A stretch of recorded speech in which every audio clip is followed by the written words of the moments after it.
Hey everyone, I'm Sarah with WTI, and I have a quick and easy way for you to add smoke flavor to any dish. So this is from PITBAR. It's a culinary smoking box. Right in this little box, you have enough space to hold 1 or 2 glasses so you can easily smoke cocktails. You can also place meat or cheese or anything else that you might want to add a smoky flavor to.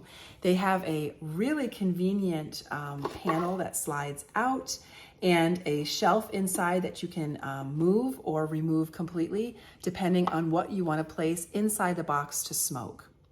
They've also thoughtfully included 4 different wood chip flavors, so you really get a wide variety of flavoring. And it's also beautifully made and lovely to look at. So you can leave it on display in your bar, and it's so eye-catching and compact. I just really love the way that it's made. You get the sense that it is going to last a long time.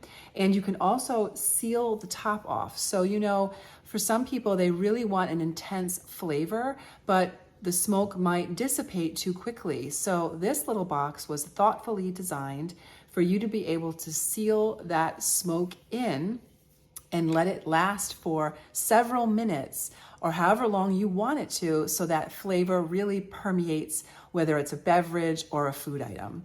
I've been so happy with this little box. It's beautiful, easy to use, and an effective way for me to add smoke flavor to practically anything. It would also make a wonderful gift. So if you're looking to start smoking food or cocktails, or you just want to add a really special item to your home bar, I definitely recommend this beautiful little box. And that is my point of view.